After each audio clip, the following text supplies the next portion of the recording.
Yeah.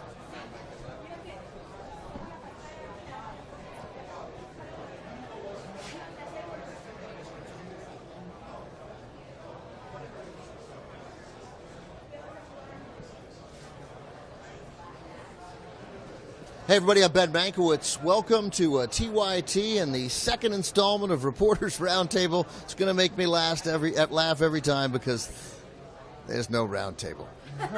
No table of any kind. We are coming to you live from the Twitter caucus room at the Republican National Convention. I am joined by Nomi Kantz, Daniel Lippman, Jordan Cheriton. Jordan, of course, from TYT. Daniel at Politico.com, co-author of the Playbook, right? Yep. Every morning. And Nomi, your podcast is called The Filter. On where? The Filter we have a convention podcast that's going out. We're tweeting it out. And then we're also doing... Right. We're so used to different types of mics, in the caucus room there's a different setup, right? Sirius XM, I have a show called The Filter on channel, the Progress Channel, 127. So what we're seeing behind me, if I could awkwardly turn my 49-year-old neck, sort of most Twitter mentions last night, not surprisingly, Melania Trump. First, because she gave... the least hostile speech of the night. And then shortly after the conclusion of her speech, we learned that it bore remarkable similarities, to put it politely, to Michelle Obama's speech in 2008. So first, let's start with that. What do we think? There has already been a reaction from the Trump campaign. There were a couple of ways they could have gone, Daniel. You guys talked about it this morning in the Playbook. Saying it's nonsense, it was not plagiarized, or perhaps suggesting blaming it on a staffer, or saying, hey, this is her first time, get her a break, she's not from this land, Which route have they taken so far? They've kind of taken the deny, where they're downplaying it, and it's become a bigger problem for that, because it's often not the crime, it's the cover-up. And so it seems to apply in this situation where they're going to be probably forced to fire a staffer today or tomorrow. And the longer it takes, the more it just adds fuel to the fire, and it just keeps us talking about it in the media. And so they're not really playing it very well. I mean, you'd think that they'd understand it's not the crime, it's the cover-up from the person they're running against. And also that Roger Stone, who is one of their advisors, was worked with Nixon. And so... That's right. The New York Times has a story about how the Trump convention this time is there's lots of memories of what Nixon would have done. So we're seeing a lot of similarities. If I'm not mistaken, it's not just a rumor. I think Roger Stone has a Nixon tattoo. On his back. His Twitter handle, which I blocked from, so I can't look at it anymore. But it's on the top. Roger Stone blocked you on Twitter? He did. Nice. We have to share a mic. We're bad at this. All right, then we ask. Back to you. Back to me. It's the worst. So I believe, and wonderful rumors here. Among the rumors that I heard yesterday that I repeated when I was on a conservative talk radio show was that Mitt Romney was here so that there could be an alternative posed to in case the Never Trump movement succeeded in getting delegates to be able to vote their conscience. It turns out, maybe I read it in you guys, maybe I read it in Playbook, Mitt Romney not here in any way. He was in New Hampshire playing with his grandkids and staying as far away as possible and kind of just enjoying vacation, and he has like a lake house, and so that's where he is at.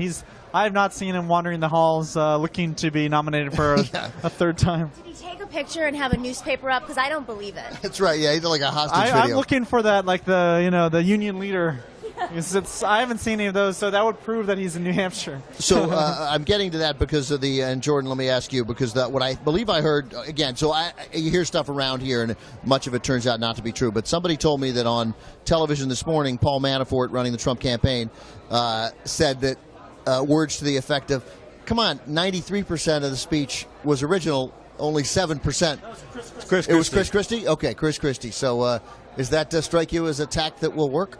I think what's really interesting about this, and Nomi would confirm because she's a communications professional, if the Trump campaign had professionals running the campaign, they would have actually attributed Michelle Obama during the speech. Think about how the news cycle would be today if a potential first lady in a bipartisan move, they might not like it in the room, but the media would have swooned over a little love fest. Oh, you know, Michelle Obama said it right years ago. The other thing is, usually when Trump does something like this and it's post-factual, you know, he's post-factual.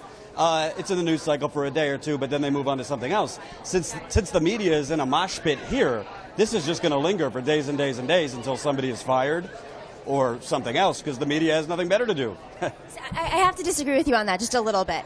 I've noticed a trend in the Trump campaign in that they find a story to distract from the other story. So what we're not talking about here was the horrific foreign policy conversation that happened on the floor yesterday. Yeah. The fact that Flynn, somebody who's accepted money from the Russian government, has not been looked into. We're talking about Melania, who's essentially thrown under the bus. And her fabric, you know, this speech, listen, like if you have real professionals working on a campaign, they know very well where that speech is coming from. Yeah. So I have a feeling, maybe it's a conspiracy theory, but this is something that Stone would do to distract from the real issues, which would be critically looked at because there's a media mosh pit. But then again, we have another day tomorrow. And I think also some of this has to do with the fact that they didn't want the coverage of the walkout yesterday. There were 2 states that walked out mid-vote. And there was a floor fight, and there's going to probably be another one today because there's another vote on the floor. But again, there'll probably be some other distraction that'll take the conversation away from that. Feels like the media talked about the roll call vote for a couple hours, and then it became all Melania all the time. And it seems like, you know, everything that Trump campaign seems like it's like calculated to do, and even though it's like sometimes like that crazy madman that you know that there's a strategy there somewhere, right. And so we're just like kind of waiting to see what it is, but it looks like there might be something to your thing. You know, I normally like the first 10 seconds that you were talking, I was like, oh, that's insane, and then as always, thank God I didn't speak up because it is the Trump campaign, and it will give them an opportunity to rail against the media for, of all things, picking on my poor wife.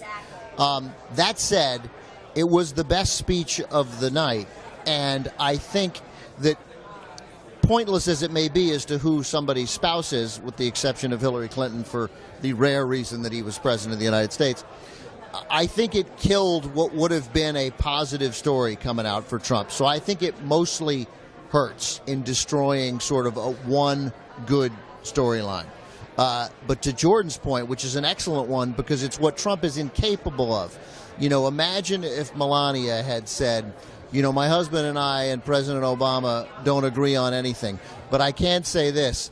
He's a really good father and Michelle's a good mother and we share a love of our children. And I was reading her speech and she said something wonderful. That's a freebie. That's a free, nice move that doesn't even occur to them to take. That's a great point. And one other point I'd make is, I don't know who the speechwriters they have on the campaign are, because like the first rule of speechwriting is don't copy someone who is your political competitor. Yeah. You know, like 8 years ago, and it seems like they might have like outsourced it to like Mechanical Turk or, you know, what's that? A Task Rabbit, where it's just like someone plugged in for future First Lady's speech into Google, and they got some phrases from lots of speeches. So. Yeah, I think that's probably right. They were like, oh, there's no record of Martha Washington's speech, you know, so. Clark copy and Peter paste, just, this is all. And I think they probably thought if you change, I mean, it's so dumb, change heights to strengths and we'll be fine. Well, and okay, let's take a path down the road of maybe this speech wasn't copied. There's also polling. You know, campaigns poll what words speak to which audiences, especially at conventions. So there's a kind of, sort of, maybe argument to make that, you know, they really tried to test these words with different audiences to see what makes a first lady the most likable first lady. That's about as far as I'm going to go on that one. Yeah, I don't think they do. They're not the type of campaign that would test these things. No, they aren't. So. Nomi, you mentioned it earlier, that the tone, the foreign policy, let's talk about that. The tone of a couple of speeches was I don't know. To me, watching is where we were. It was uncomfortable. I obviously come in with a number of preconceived biases about what these people are going to say. And I ran into Nicole Wallace, former Bush speechwriter, now at MSNBC, and we had a nice conversation as we walked out. And she was reminded what everybody should remember.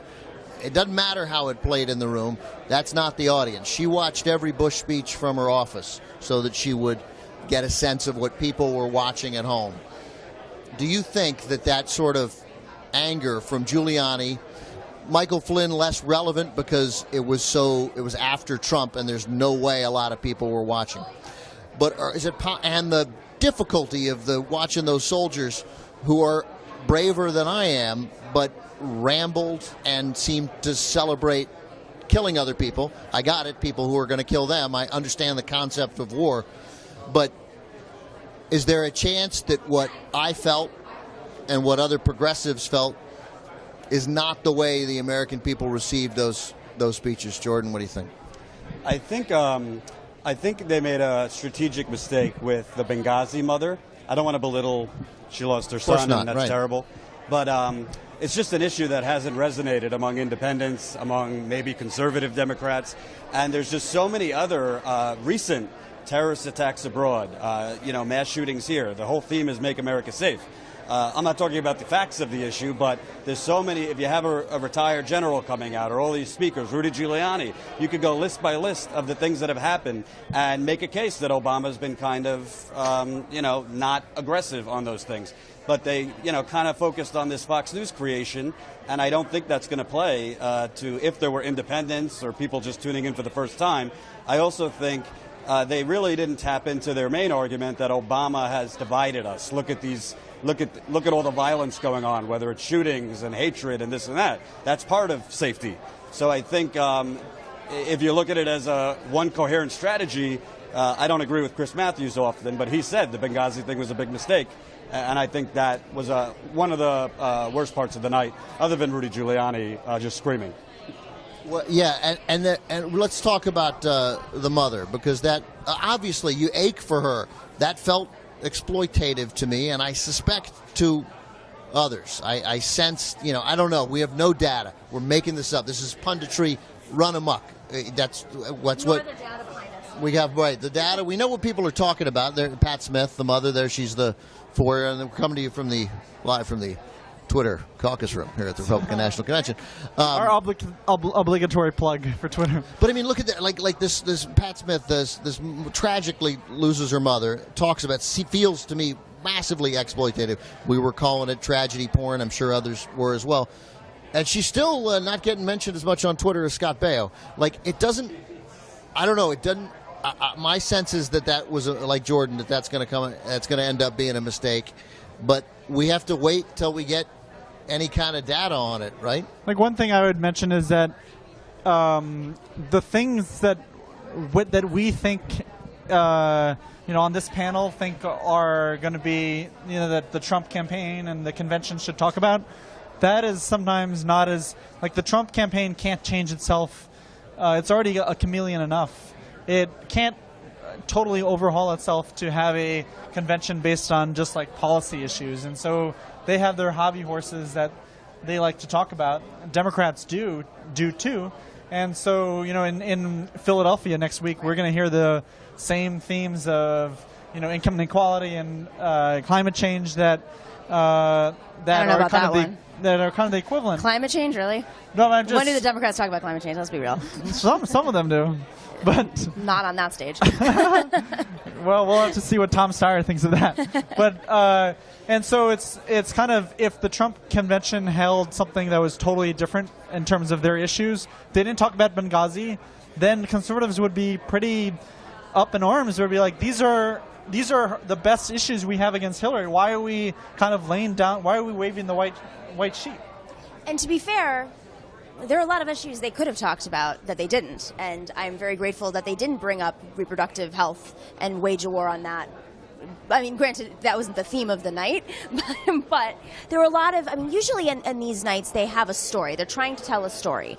And the only story I heard was that they were trying to show Melania Trump as being this elegant, calm, respectful side of Donald Trump, like maybe the wisdom behind Donald Trump's head, the good person on good. Yes, a moderating tone, exactly. But I think you're right. Nicole Wallace knows that there's certain speeches that they're watching on TV, and that was not going to be the speeches of Scott Baio, not going to be the speeches of the Benghazi victims or even Flynn. That was for the audience in there. That was for the delegates who they are very concerned about right now, that they might defect and go and do some crazy thing. You had 2 states walk out. You had 2 states walk out on the first day that was supposed to be calm, and Iowa.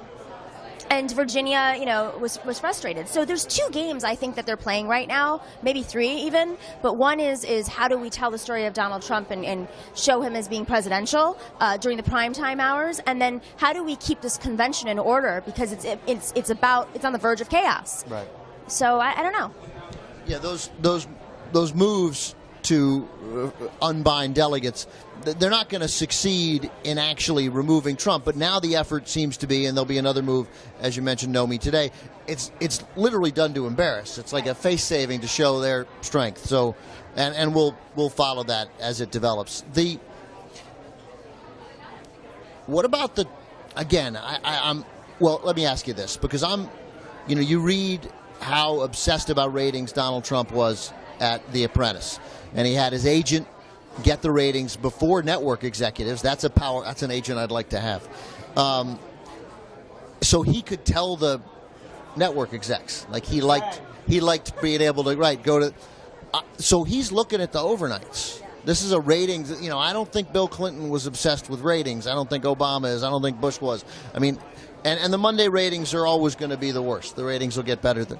But I'm curious how Trump respond to whatever those numbers are, because he'll make an immediate change. He's a showman, and I think we can learn a lot about the tone tonight. Although, again, we're not having Antonio Sabato Jr. or Scott Baio. This is who, by the way, called Obama a Muslim last night. Antonio Sabato went off. He said, "There's no way." He said, "That's not a Christian name, is it?" Obama. It's amazing. So, yeah, that's right. That's still, yeah. Antonio, right? So, what do you think? Do you think there'll be any sort of change in tone tonight? I think Trump, because he's not a politician, has, that's been a plus for him, but it's also a minus. Because, yes, these conventions are to rally the base, but it's also to introduce yourself to people who are just, I don't want to say the low information voter, but the not diehards like us, just tuning in for the first time. He doesn't know how to do anything other than be a spectacle. That's why he fought with Reince Priebus to have Don King speak, and lost. He wants the ratings. You interviewed Don King. Yes, I interviewed Don King. It's up on the TYT website. How'd that go? I'm recovering. I'm in recovery. Does he make? I watched one interview that he has. He's walking up and down press row here. It's not really a coherent thought. No, I asked him about 5 times for any specifics on how Donald Trump's going to help the African American youth, and he kept referencing 1968. And then went into a diatribe on the history of Southern racism to me. So, it was colorful, youtube.com/TYT politics. But I don't think much is going to change, because as Hillary Clinton's campaign, I think strategically makes a mistake, and it's just all anti-Trump, nothing, no biographical information about her. The Trump campaign is all anti-Hillary, all anti-Hillary. I think Ivanka will be key in terms of advocacy for Donald Trump. I think she may give the best speech of the convention that would appeal most to the moderates that they need, because even lots of Democrats like Ivanka. It's very hard to not like her, and you can't blame her for supporting her father in his presidential run. And she and Jared Kushner are trying to be the moderating forces on the campaign, and so. What do you think? What do you expect her to say on Thursday night? I don't know. I don't share any enthusiasm for her. I'm not hostile to her. I couldn't be more indifferent to her. Why do people? I didn't know that people like her. She's put a lot of money and effort into encouraging young women to get involved in business and politics. That's sort of the new. Job of the oligarchs' children, right? Yeah. How do we do good by encouraging other people to, especially in the women's world. And she speaks out at these conferences about it's like sort of feminist-ish. I wouldn't say full force feminist because you're not talking about feminist issues, but more about how women can get in the workplace and be equal, but leaving out a bunch of other stuff. I think she's likable. I don't think she gives a great speech. She's given a few speeches and it's pretty dry and flat. And I think that's important to keep in mind during the conventions. I'm not trying to critique her as a person or, what type of leader she is. I'm just saying to play to an audience of millions and millions of people, if she is there to be the conduit to the campaign, she has to be really impactful. And I actually thought Melania was pretty engaging, given her lack of experience. Yeah, until she, Well, it's scripted, Right. Everything's scripted. Rescripted, right. What do you expect from any of the other speakers tonight? Obviously, look, like on a night that had Antonio Sabato Jr., Scott Baio, who really got gets the nod shortly after tweeting a photo of Hillary that spells out the C word behind Hillary. And Antonio Sabato Jr., who repeats a 7.5-year-old myth that the president is not a Christian. It's not just a myth. We know what it is. It's hostile. It's a very subtle, it's not even that subtle a form of racism. But here we got Ben Carson, Paul Ryan, Chris Christie tonight. Heavyweights.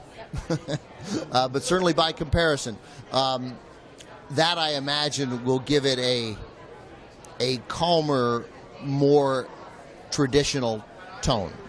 I disagree. No? We shouldn't forget, Chris Christie is auditioning for his political life tonight. Right. He's not up for re-election in New Jersey. He lost out as vice president. I'm sure he wants to be attorney general or something in the Trump. And the reason Trump desperately wanted him is he wanted a real attack dog with him to go against Clinton. I think you're going to hear a scathing condemnation from Christie tonight on Hillary Clinton, and I also think. But from Christie, let me just interrupt. I imagine, yes, I think it'll be scathing, but Chris Christie can deliver a speech. It will likely be a more establishment criticism, and I don't mean establishment in the negative way that we've come to mean it in this election.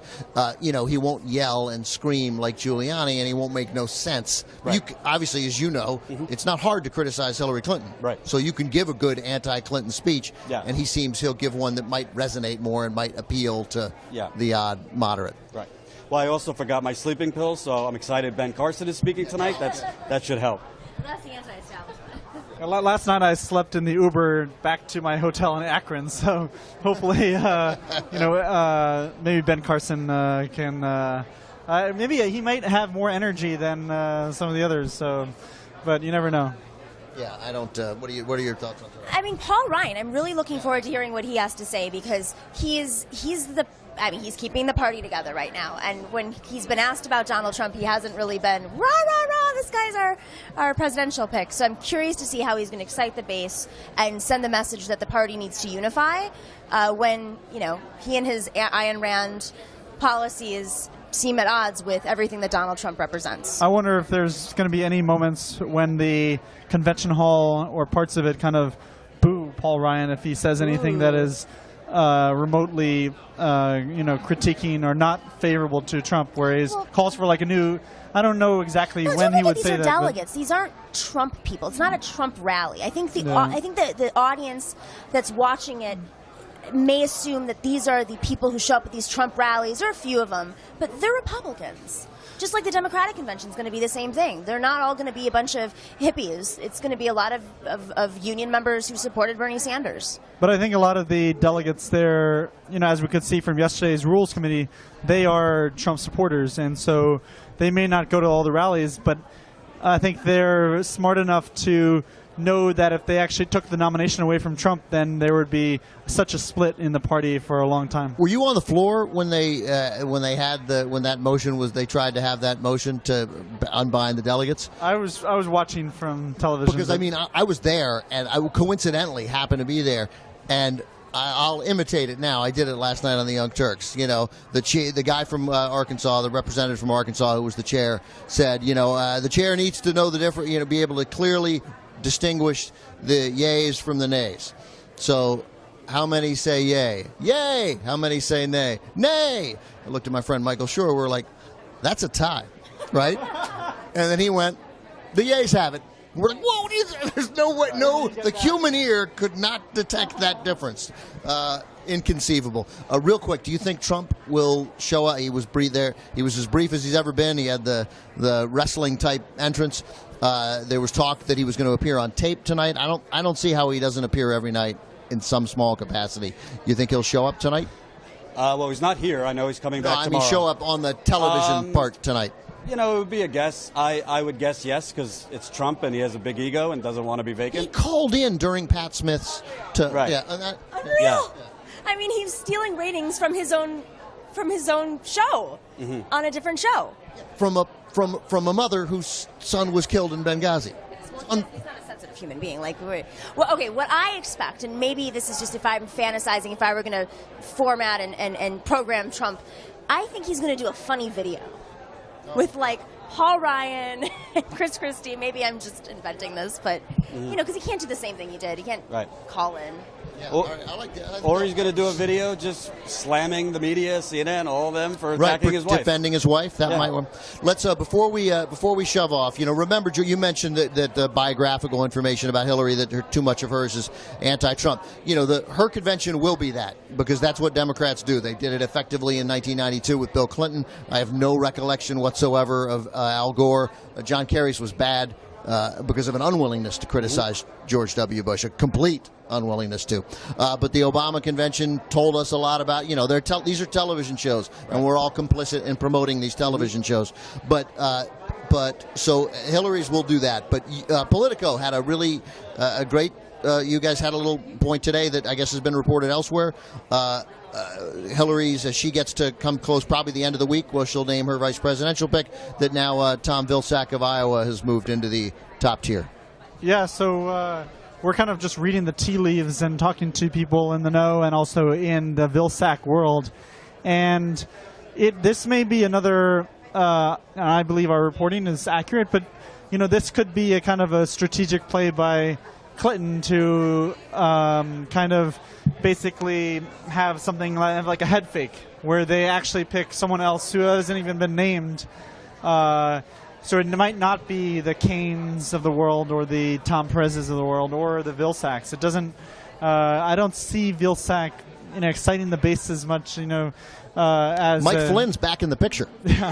He's Democrat ready for ready for hire, looking for a job. One point to make, someone asked me this the other day about Elizabeth Warren and Elizabeth Warren's role, and I don't think she's the vice presidential pick, but they're saying, why is Elizabeth Warren sort of taking these cheap shots at Donald Trump?